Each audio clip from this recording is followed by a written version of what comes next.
Emang iya nih mobil lagi booming banget ya. Cuman mobil booming gini kenapa kagak ada pintunya kayak mobil penculik deh. Ini gue penasaran deh. Ini abisnya lagi booming banget nih.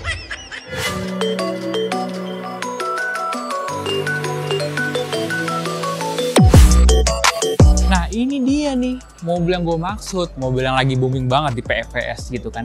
Karena kan Wuling itu kan ya dia jarang banget ngeluarin mobil komersil. Tapi akhirnya kali ini dia ngeluarin mobil komersil tapi dengan daya elektrik. Waduh gokil, gue penasaran banget jujur aja. Ini adalah Wuling EV Van. Jadi dia nggak mau kalah sama pesaingnya. Pesaingnya itu kan DFSK Glory dengan van komersil pakai teknologi listrik.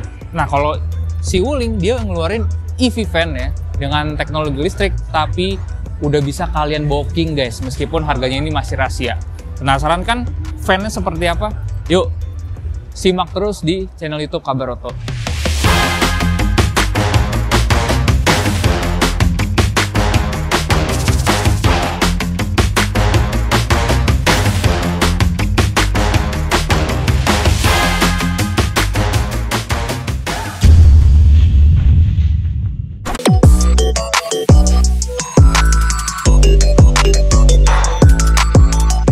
Ya jadi kalau van itu tuh pakai baterai yang lumayan gede juga, 56,2 kWh. Dan dia jarak tempuhnya bisa 400 km dalam sekali ngecas. Jadi bisa dibilang dia baterainya itu pakai yang jenis premium guys. Ngomongin baterai di EV van ini, dia pakai baterai yang bisa dibilang kapasitasnya itu gede ya. Jadi 56,2 kWh, dia itu tenaganya bisa 100 daya kuda dan jarak tempuhnya itu cukup jauh, yaitu bisa 400 km dalam sekali ngecas. Dan juga dia enaknya juga udah fast charging. Jadi dari 30% sampai 80% itu memakan waktu hanya 30 menit. Jadi ketika kalian ngangkut logistik, nganter selesai, tinggal cas 30 menit, kalian bisa ngangkut logistik yang lain lagi. Dan menurut gua ini adalah terobosan Wuling yang bisa dibilang cerdas banget dan bagus banget. Karena untuk saat ini komersil itu butuh tenaga yang ramah lingkungan, tapi juga biaya yang murah. Karena kalau sekarang kan isi solar ya, misalnya rata-rata mobil komersil isi solar, itu kan polusinya nggak sebagus listrik pastinya. Cuman yang pasti ketika kita ngisi daya, itu juga butuh daya yang bisa dibilang murah. Makanya ini solusi yang menurut gue pinter banget dari Wuling. Dia mengeluarkan Wuling EV Van di Indonesia. Dan memang dia harganya masih dirahasiakan, tapi kalian udah bisa booking di harga 5 juta. Nah kita nggak tahu nyampenya kapan, tapi kalau kalian tertarik, kalian udah bisa booking guys. Nah ini dia bagian depan di EV Van ini. Bisa dibilang desainnya minimalis tapi juga nggak kalah futuristis. Dia itu lampunya udah proyektor dan sayangnya memang belum ada fog lamp guys. Udah gitu dia karakter mobil listrik juga, dia itu nggak ada grill di tengah, jadi tertutup rapat lah. Jadi bisa dibilang dia punya desain depan yang sangat minimalis gitu. Nah ini dia nih pintunya nih. Ini tuh Wuling EV Van, kendaraan komersil yang lagi booming banget di PVS 2025.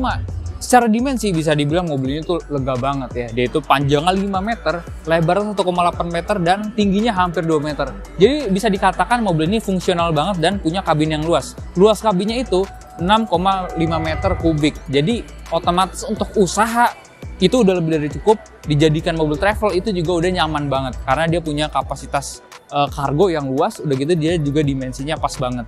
Nah ngomongin dari desain ini gue suka banget karena dia nggak ada aksesoris yang berlebihan di van. Dia terlihat simple, dan untuk pelek dan ban dia menggunakan pelek kaleng.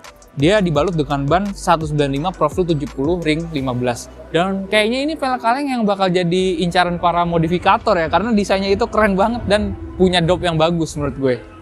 Dan untuk suspensi dia depannya udah pakai per keong, yang belakang itu masih pakai per daun untuk daya tahan yang cukup panjang lah.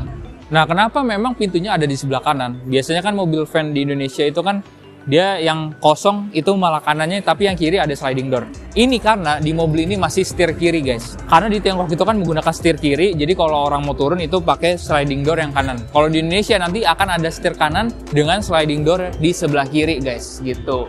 Dan untuk kaca nih, kalau bisa kalian lihat ini kaca depan udah elektrik, dan yang belakang ini masih model tarik gitu. Jadi masih pakai manual banget. Dan dia sliding door, ukuran ini panjang banget, memang panjangnya ini 5 meter guys. Dan untuk kalau dilihat ya, ini ground clearance ini cukup tinggi. Jadi untuk drabas jalan-jalan yang rusak, ini mobil ini enak banget gitu. Jadi untuk rem dia depannya udah cakram, tapi sayangnya memang belakangnya masih strom gitu. Gue penasaran sama desain belakangnya. Yuk kita lihat belakangnya.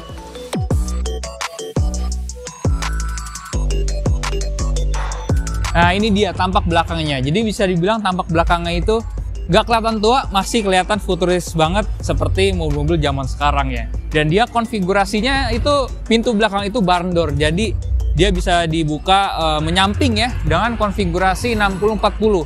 Jadi ini adalah kelebihan kalau misalnya mau angkut logistik. Jadi itu mudah banget guys ya. Udah gitu karena ini barn door juga jadi nutupnya lebih gampang. Jadi nggak perlu loncat-loncat untuk menutup pintu bagasi. Jadi dia udah barn door ya, enak. Dan dia ada, karena ini masih prototipe, ini masih tersedia emblem tulisan Tiongkok guys. Tapi nanti pas udah dijual di Indonesia dia bakal dikasih tulisan internasional dan juga dia udah setir kanan guys gitu. Ya jadi kesimpulannya ini adalah terobosan Wuling yang bagus banget karena di era gempuran mobil-mobil komersial pakai mesin diesel dia berani banget bakal masukin dan ngejual produk komersil EV ya dan dengan jenis van. Jadi ini pasti ditunggu-tunggu dan menjadi rival berat dari DFSK Glory. Dan rencananya EV van ini akan diproduksi secara lokal di pabriknya di Cikarang guys. Nanti kita lihat aja apakah mobil ini akan laris atau enggak. Tapi yang pastinya hal ini tuh udah bisa booking seharga 5 juta. Tapi kita nggak tahu sampainya kapan guys gitu. Jadi sekian dulu untuk video kali ini. Sampai jumpa di video Kabar Auto selanjutnya. Dadah.